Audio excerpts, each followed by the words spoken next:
यम यम वापि स्मरण भावम त्यजन्ते कलेवरम। श्री कृष्ण भगवत गीता के 8वें अध्याय में कहते हैं कि मनुष्य की चेतना ही डिसाइड करती है कि उसका नेक्स्ट बर्थ क्या होने वाला है। कहने का तात्पर्य ये है, वर्तमान जीवन आपका जो भी है, जो दशा आपकी है, जो गोचर आपका है, जो अच्छे या बुरे फल आपको मिल रहे हैं, उन सब के जिम्मेदार सिर्फ आप और आपके पूर्व जन्मों के कर्म हैं। ठीक है।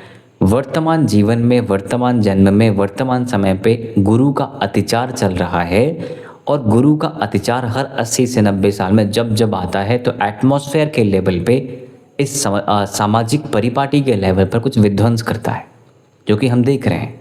जब से गुरु का अतिचार शुरू हुआ है कुछ ना कुछ विध्वंस हो ही रहे हैं। ठीक है।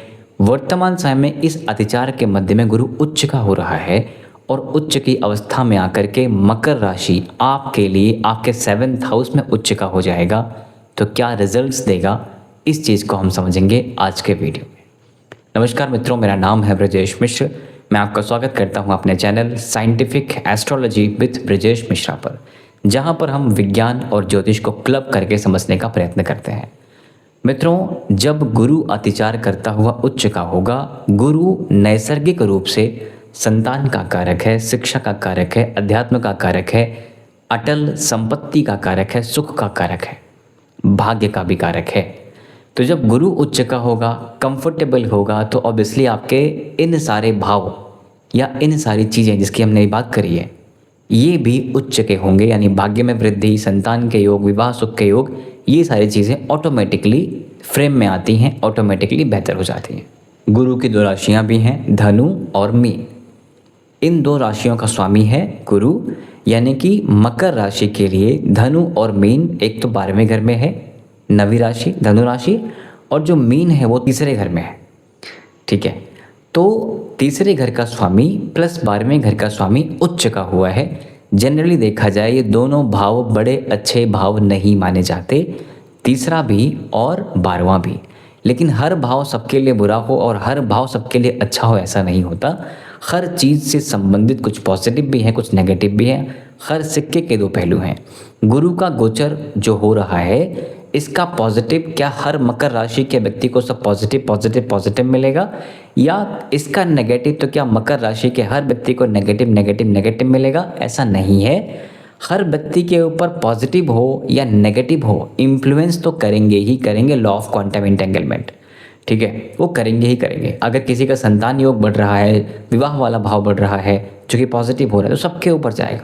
अब जो एलिजिबल होंगे, जो ट्राई कर रहे होंगे, ये उनके लिए होगा, राइट।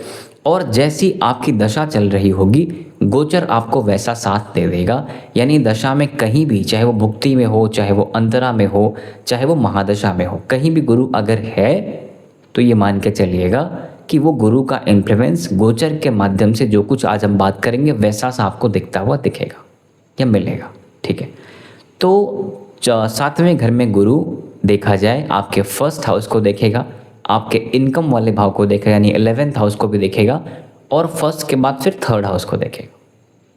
7वें में बैठा 11वें घर को, पहले घर को और 3रे घर को अपने इन्फ्लुएंस मिलेगा।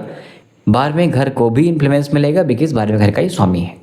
तो मोटा मोटा 7वां घर, पहला घर, 11वां घर, 3रा घर और 12वां घर, इनसे संबंधित बदलाव हम देखने वाले हैं। सबसे पहला गुरु उच्च का हुआ, गुरु केंद्र में है।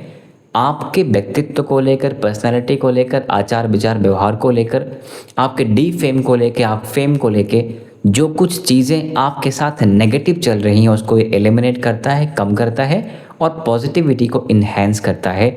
इस पूरे सोलर सिस्टम में जो गुरु है, जुपिटर है, वो रक्षक है, पृथ्वी का रक्षक है। रक्षक का तात्पर्य ये है कि समस्याएं जो भी हों, जैसे भी हों, एंड में आपको संभाल लिया जाता है। ठीक है। जुपिटर हमारे सोलर सिस्टम में एक बड़ा मास का प्लैनेट है, बड़ा साइज है इसका, स्ट्रॉन्ग ग्रेविटी है इसकी।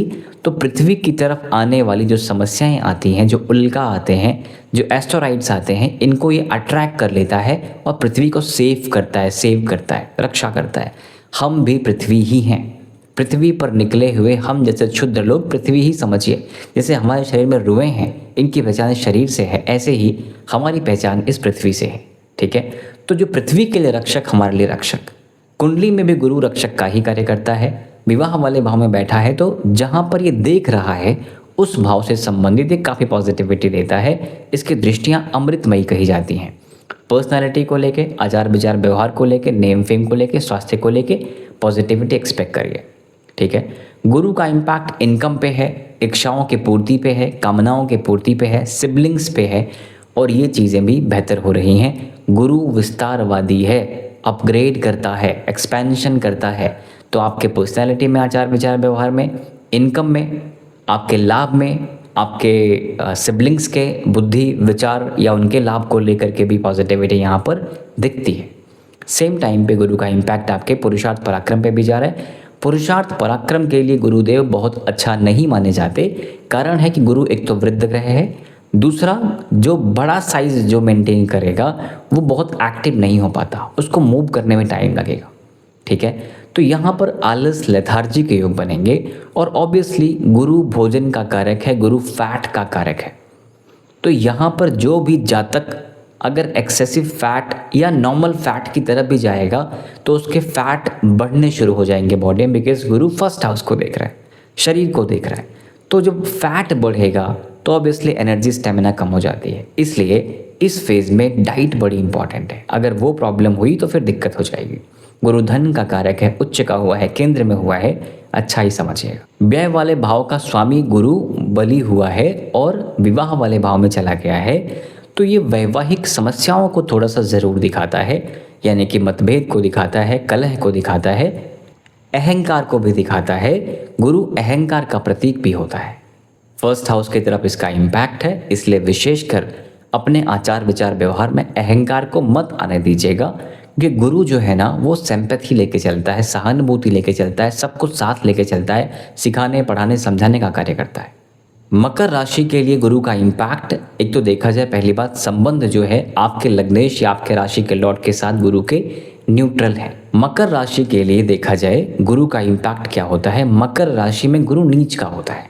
ठीक है। हालांकि गुरु अपनी नीच की राशि को देख जरूर रहा है, नीच की दृष्टि से देख रहा है, और इसके स्वामी यानी मकर के स्वामी शनि गुरु के साथ न्यूट्रल बिहेव करते हैं, ना तो मित्र ना तो शत्रु। तो ऐसे समझिए कि इस गुरु की दृष्टि जो आपके शनि की राशि यानी अपनी नीच की राशि पर पड़ रही है, दृष्टियां तो अमृतमयी हैं, नीच की है तो इनिशियली थोड़ी दिक्कत कर सकती है, एडजस्ट करने में, परिवर्तन को लेके थोड़े से उलझने बन सकती हैं।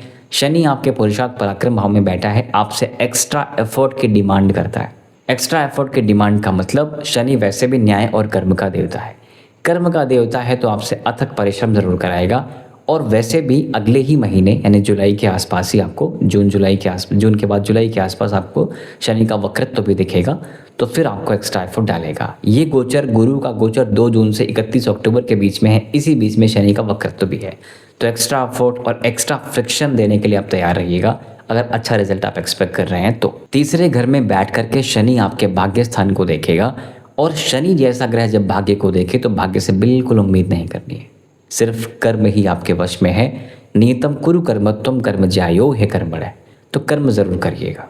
आपके 12वें घर पे शनि का इम्पैक्ट है, शनि की दृष्टि है।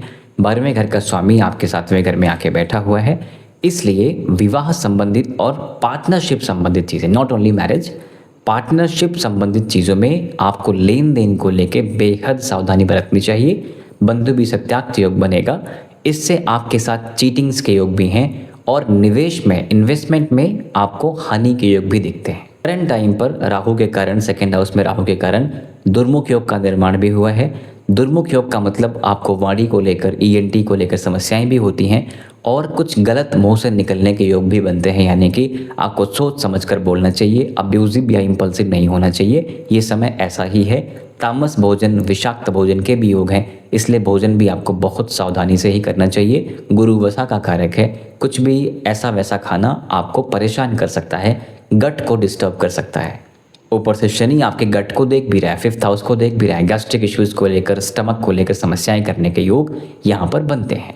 उपायों की बात करें मित्रों, आप अगर चाहते हैं कि गुरु का आपको अच्छा रिजल्ट मिले, उच्च का गुरु आया है तो चीज़ें बेहतर हों, सबसे पहला काम लोगों के साथ गुरुवत व्यवहार करना शुरू कर दीजिए। सिखाने, समझाने, पढ़ाने, सब कुछ समभाव लेकर चलने का प्रयास करिए, मदद करने का प्रयास करिए। विष्णु सहस्त्र नाम का पाठ हर थर्सडे मॉर्निंग में पहली होरा में, यानी कि सूर्योदय से अगले 1.5 घंटे के अंदर ही करने का प्रयास करिएगा। ठीक है। Routines, rituals, hard work, patience, discipline build कर लीजिए। इससे बेहतर कोई और चीज़ आपको कभी नहीं मिल सकती, क्योंकि एक तो आप मंगल की उच्च राशि हैं, दूसरा शनि आपके राशि का स्वामी है। मंगल हो या शनि, ये दोनों बिना कर्म किए कुछ आपको देते नहीं है, ठीक है। भगवान हनुमान की आराधना करते रहिएगा। शनिवार के दिन गरीबों के लिए जो कुछ कर सकते हैं यथाशक्ति करने का प्रयास करिएगा। भोजन, मेडिसिन्स या कोई श्रम करने का प्रयास आप कर सकते हैं किसी और के लिए, किसी गरीब के लिए, तो आप ज़रूर करिएगा। अगर आर्थिक समस्याएं ज़्यादा हो रही हों तो आप बुधवार के दिन पान के पत्ते पर आप मोदक चढ़ाया करिए गणपति को। स्ट्रीट डॉग्स को लेकर के या बेजुबानों को फीड करने का ज़रूर प्रयास करिएगा। सो दैट्स इट फॉलो मित्रों, आपके सपोर्ट के लिए बहुत बहुत धन्यवाद। Thank you very much. नमस्कार, जय श्री राम।